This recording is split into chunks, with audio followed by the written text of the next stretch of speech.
साथियों नमोदय। दुनिया में दो ही पात्र होते हैं जो जिसके कारण ये दुनिया चलती है, विकसित होती है, आगे बढ़ती है या दुनिया चल रही है और चलती आई है। वो हैं स्त्री और पुरुष। बिना स्त्री और पुरुष के चाहे वो कोई भी जानवर हो, पेड़ पौधे हों या छोटे जीव जंतु हों, कुछ भी हों, वो नहीं हो सकता। इस दुनिया का विकास नहीं हो सकता, ये दुनिया आगे नहीं बढ़ सकती। तो स्त्री और पुरुष मेन कॉन्स्टिट्यूएंट हैं या मेन अंग हैं। पुरुषों के बारे में तो बहुत सारी चीजें नहीं कही जाती, लेकिन महिलाओं के बारे में बहुत सारी चीजें हैं।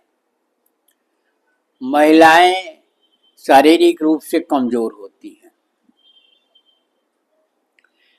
महिलाओं का शारीरिक संरचना और पुरुषों की शारीरिक संरचना अलग अलग होती है और शारीरिक संरचना के अनुरूप ही उनका मानसिक स्तर पर विकास होता है, वो भी अलग अलग होता है। उनकी सोच अलग होती है। शारीरिक बनावट तो अलग होती है, सोच भी उनकी अलग होती है, पहनावा भी अलग होता है, रीति रिवाज भी अलग होता है और उनकी शारीरिक संरचना तो अलग होती ही होती है। उनकी कार्य पद्धति भी अलग है और कार्य भी अलग है।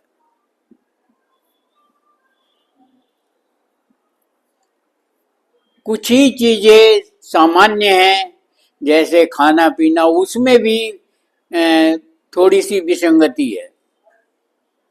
तो इस तरह से महिलाएं अलग होती हैं और कमजोर होती हैं। शिक्षा में भी उनका स्तर बहुत अच्छा नहीं है। शारीरिक बनावट में भी मजबूती नहीं होती है। सोच भी उनकी अलग होती है और काम भी अलग होता है। एक बहुत बड़ी समस्या है पुरुष और स्त्री में कि पुरुष जो है, पुरुष प्रधान जो है वो समाज है और स्त्री गौड़ हो जाती है। स्त्री दूसरे नंबर पर आ जाती है और पुरुष पहले नंबर पर होता है। लड़कों का मान सम्मान परिवार में ज्यादा होता है लड़की की अपेक्षाकृत। हालांकि उसमें सुधार हो रहा है और उसमें काफी सुधार है, विदेशों में और भी सुधार है। तो स्त्री के साथ बहुत सारे लटके झटके लगे हुए हैं, बहुत सारी चीजें लगी हुई हैं, जैसे जनन करना, अगली संतान पैदा करना स्त्री के शरीर से ही संभव है। घर स्त्रियां ही संभालती हैं तो एक अच्छी खासी नर्स भी होती है। कोमलता उनके अंदर होती है और दयालुता उनके अंदर होती है, जो पुरुष में उसकी कमी होती है। तो एक जो फैक्टर आता है, जो क्राइम होता है, जो अपराध होता है, वो होता है बलात्कार। उनका बलात्कार भी होता है और वो पुरुषों द्वारा ही किया जाता है, जो समाज के लिए बहुत ही निंदनीय है, सोचनीय है और खेदजनक है। इस तरह का समाज विकसित नहीं हो पाता, पनप नहीं पाता है और आगे नहीं बढ़ पाता है। यह एक समस्या सदियों से है।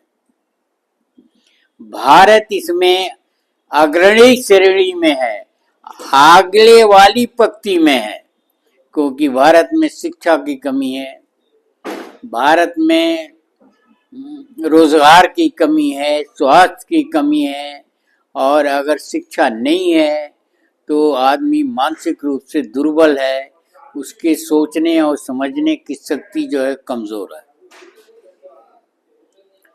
वो ग्रंथों में ये कहना कि नारियों का सम्मान होता है और ऐसा होता है वैसा होता है, लेकिन भारत में तो हद से ज्यादा हो जाता है।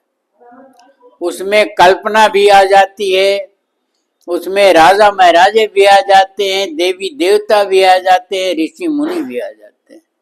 कहानी आप जानते हैं कि इंद्र जो थे कभी राजा हुआ करते थे, लेकिन महालंपट, महाव्यभिचारी और महा निम्न स्तरीय थे, व्यक्ति थे। बात अहिल्या की मैं कर रहा हूं। अहिल्या किसी ऋषि की पत्नी थी, जो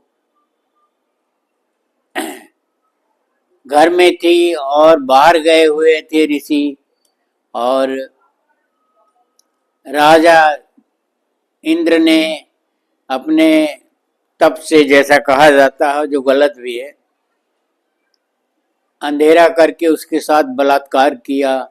और ऋषि को जब उसने बताया, जब ऋषि घर आए और उन्होंने उसकी मनोदशा देखी तो और दरियाफ्त किया, तो ये पता चला कि ऐसा ऐसा हुआ है। तो ऋषि ने राजा को आरोपित करने या उससे लड़ने के बजाय स्त्री को ही श्राप दे दिया कि वो पत्थर बन जाए, और फिर एक कल्पना है या कह लीजिए झूठ है स्पष्टता कि वो राम जब पैदा होंगे तब वो अहिल्या को पत्थर से मुक्त करेंगे। तो महिलाओं के साथ इस तरह के और भी अनेक अनर्गल काम हैं जो इतिहास में हैं। आप जानते हैं, कुंती को जानते हैं, द्रौपदी को जानते हैं, मंदोदरी को जानते हैं, देवयानी को जानते हैं, शर्मिष्ठा को जानते हैं, और भी अनेक, गांधारी को जानते हैं। अनेकों नारियां हैं जो प्रताड़ित हैं, अभिशप्त हैं, और उन्हीं का दोष दिया जाता है। तो इस तरह से महिलाओं के साथ भारी अत्याचार होता है देश के अंदर, आज से नहीं, अनादिकाल से, आज भी हो रहा है। अब बात थोड़ा आगे की करते हैं कि महिलाओं के साथ बलात्कार होता है तो उसकी रेमेडी, उसका समाधान कैसे करते हैं, उसमें ब्रिटेन जो है वो बहुत आगे है। ब्रिटेन में 58% बलात्कार की शिकार महिलाओं के साथ न्याय किया जाता है, दंडित करते हैं उन बलात्कारियों को और उन्हें सजा दिलाई जाती है, क्योंकि ब्रिटेन जो है बहुत ही उच्च लेवल का शिक्षित समाज है और अच्छा समाज है। यह आंकड़े जो है वर्तमान के हम दे रहे हैं, और उन बलात्कारियों को सजा दिया जाता है।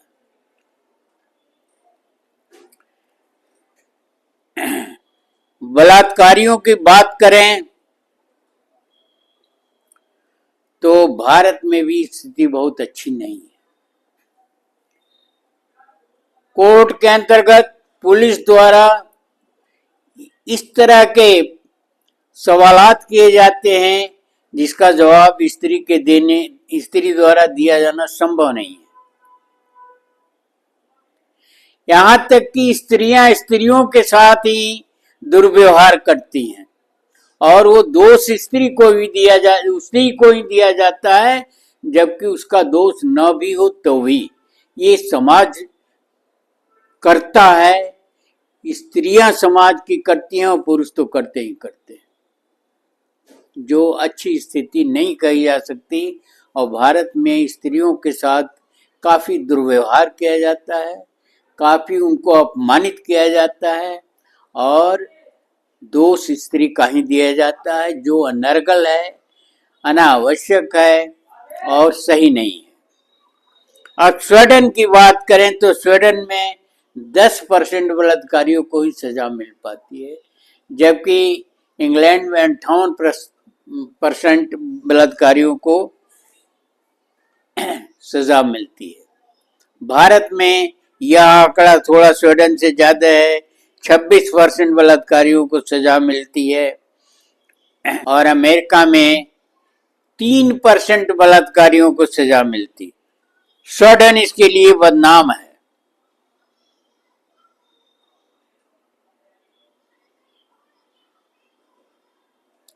स्वीडन में 2010 के आंकड़े के अनुसार 10 लाख लोगों पर 63 बलात्कार के केस दर्ज होते हैं। यह नॉर्वे से 3 गुना है और अमेरिका और ब्रिटेन से 2 गुना है। भारत के मुकाबले यह 30 गुना अधिक है। तो इस प्रकार 3% बलात्कारियों को अमेरिका में सजा दी जाती है। 46% मामले पुलिस तक पहुंच पाते हैं। 12% मामलों में गिरफ्तारी होती है। 5% मामलों में न्यायिक प्रक्रिया का सामना करते हैं और 3% ही जेल पहुंच पाते हैं। तो इस तरह ब्रिटेन में सजा की दर जो है वो आजीवन कारावास है। रूस में 4 से 10 वर्ष तक की सजा है। फ्रांस में 15 वर्ष की सजा है और हालैंड में 12 वर्ष की सजा है। यह सभ्य समाज के लिए कलंक है। सभ्य समाज में अगर स्त्रियों को मान सम्मान नहीं मिलेगा तो कहाँ मिलेगा। जाहिलों के पास तो और ज्यादा समस्याएं हैं। अफ्रीका में जहाँ लोग बाग जो है अशिक्षित हैं, या भारत में भी शिक्षा की दर कोई बहुत अच्छी नहीं है, कुछ अन्य देशों में भी बहुत अच्छी नहीं है, तो यहाँ स्त्रियों की हालत बहुत ही खराब है। उनके मान सम्मान को बहुत ही निम्न स्तर से देखा जाता है और ग्रंथों में जो स्त्रियों के लिए वर्णन है वो सब झूठा है। तो इस तरह स्त्रियों के साथ एक बहुत बड़ा त्रासदी है बलात्कार। बलात्कार होने वाली लड़की या स्त्री पूरी जिंदगी उस त्रासदी से उबर नहीं पाती है। उसका खौफ उसके दिमाग में वर्तमान रहता है और उससे वो काफी जो है अंदर से भयभीत रहती है। तो इसके संबंध में सरकारों को विश्व स्तर पर, सरकारों के स्तर पर, समाज के स्तर पर और स्वयं पुरुषों के स्तर पर गंभीर और शीघ्र तत्कालिक कार्रवाई की जानी चाहिए और समुचित कार्रवाई की जानी चाहिए ताकि हम एक स्वस्थ समाज में रहने का सम्मान पा सकें। वीडियो को ध्यान से पढ़िए। मामले और भी हैं, घरेलू हिंसा के मामले हैं, तलाक के मामले हैं, आर्थिक मामले हैं, तमाम मामले हैं, बच्चों के मामले हैं, तमाम मामले हैं। उसके बारे में कभी अलग से वीडियो बनाएंगे और आपके समक्ष प्रस्तुत करेंगे। वीडियो को ध्यान से पढ़िए और समझिए, दूसरों को भी समझाइए और इसका जीवन में या समाज के अंदर एक सक्रिय कार्रवाई करने के लिए आगे आइए। अगर चैनल को सब्सक्राइब न किया हो तो सब्सक्राइब कर लीजिए। वीडियो को शेयर और लाइक करना न भूलें। धन्यवाद। जय भारत, जय संविधान।